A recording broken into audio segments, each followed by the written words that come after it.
The journey to medical school is long, it is difficult, and quite honestly, it is exhausting. But today I'm going to be sharing my journey of how I got into a Canadian medical school. Before I dive deeper, if you're new to the channel, I want to introduce myself. My name is Jatin and I'm currently an MBA and a medical student. I like to make videos on self-growth, my medical school experience, and on fitness. The way this video is going to go is that I'll talk about my end of high school experience, all of my years in undergrad, what my GPA looked like, what my 2 MCAT scores were, and finally what my interview process was like.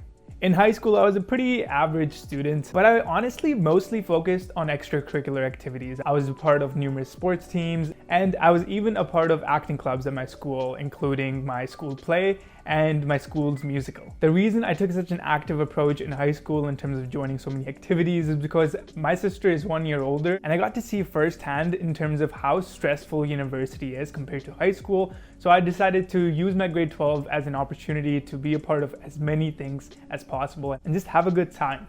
Entering university, I was very scared, just like any other undergraduate student. It was a big hit for me, but regardless of that, I was really excited to make some new friends and step into the next chapter.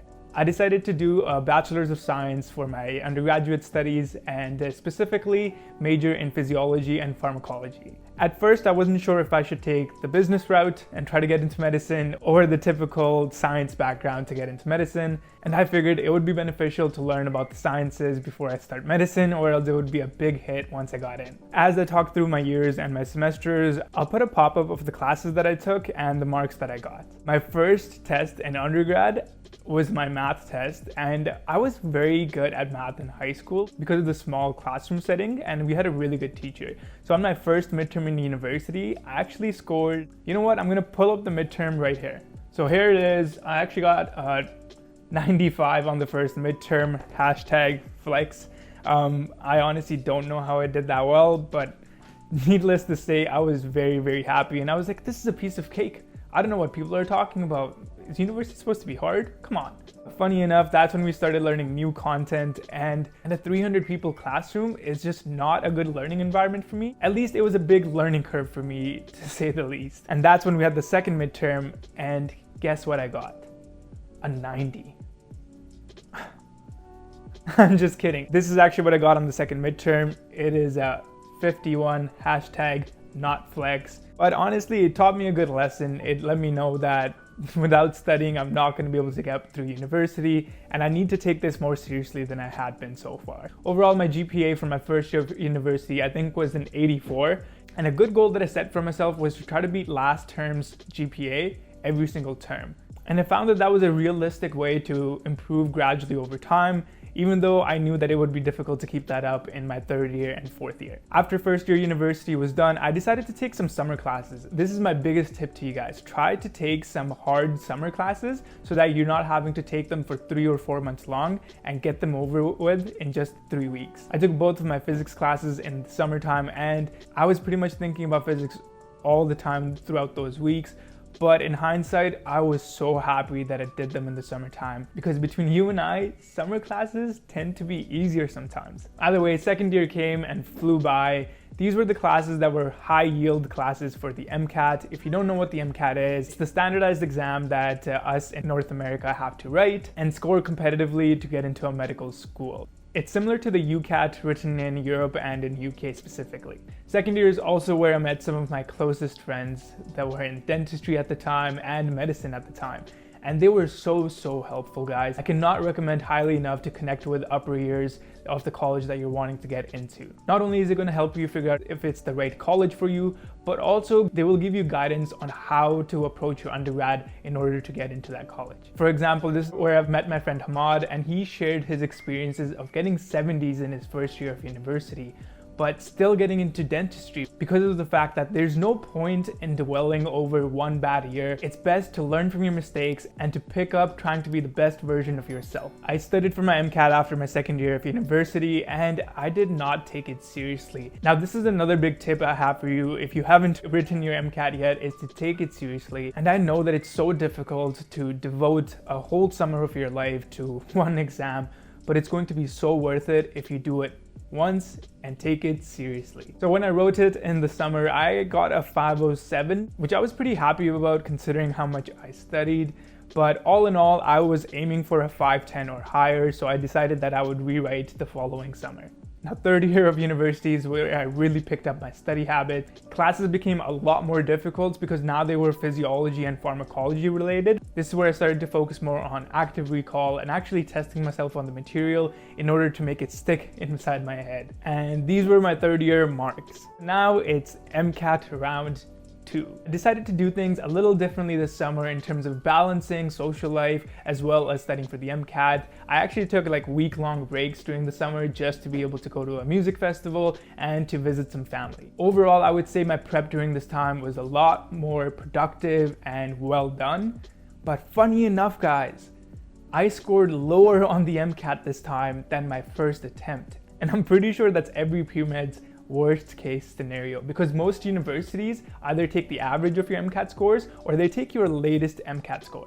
So needless to say, I was upset. I think I was more upset than I had been in a while, but oh well, that just meant that I really needed to kick it up a notch for the medical school interview, as that was worth 50% for my application at the school that I was applying to.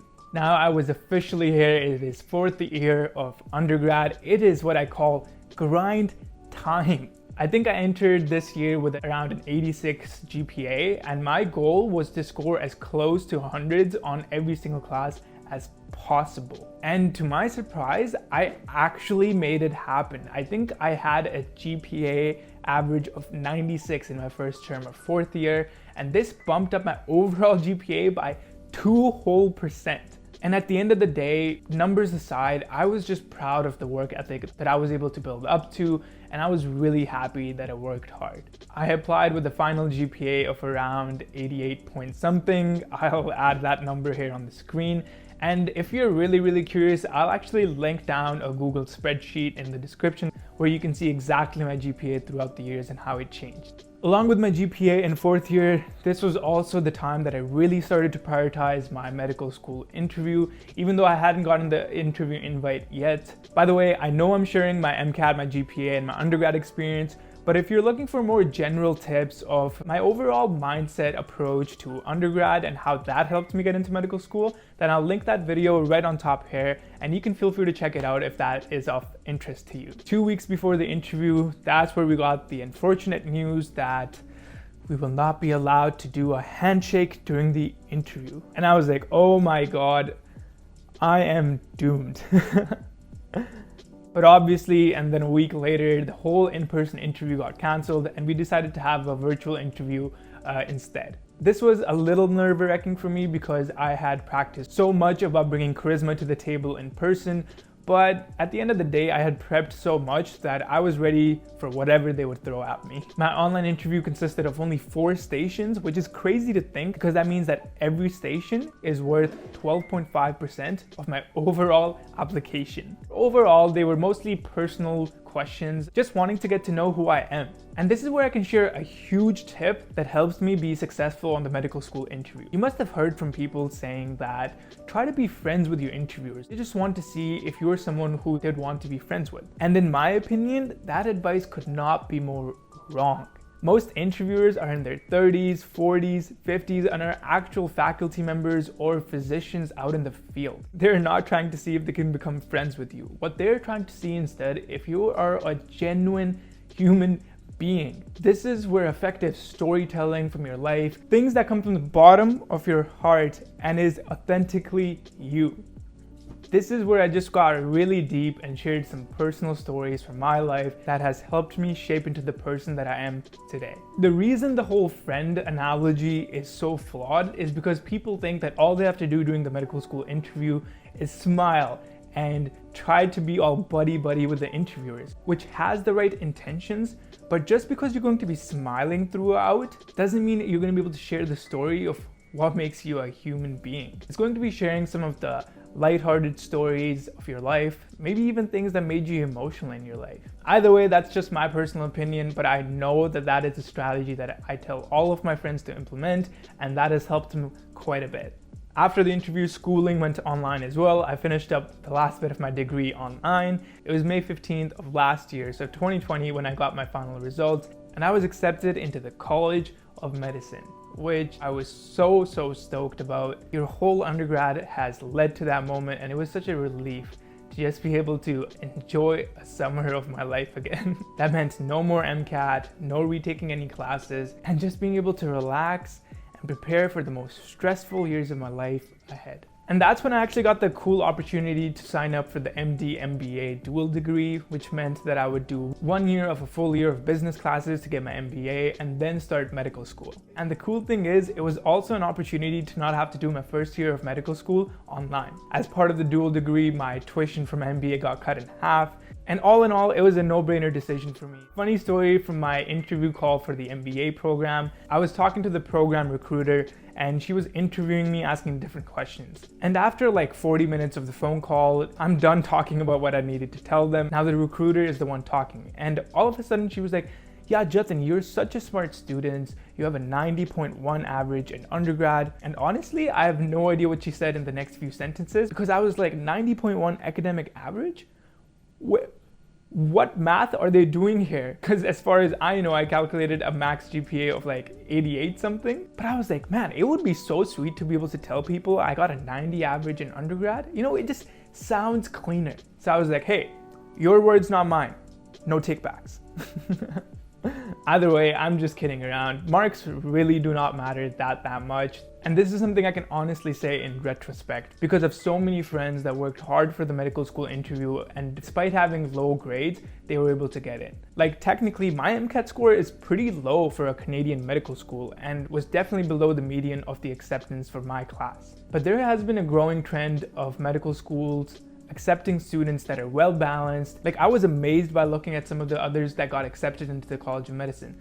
Some of them were national gymnasts, and one girl was a national college athlete from America. So I was so amazed to see the well-balanced individuals that are getting into medical school nowadays, because at the end of the day, you being able to bring your unique experiences to the table while talking to your patients and going through medical school is going to be so invaluable. But yeah, I just finished my MBA and I'm starting medical school in August, and I could not be more excited. I will definitely be vlogging my experience, so stay tuned to that. Make sure to subscribe and turn on the post notifications if you're interested to see that. Thank you so much for watching until the end. I really appreciate you guys supporting me on my journey and for being a part of my life. Take care, and I'll see you in the video in 3, 2, 1.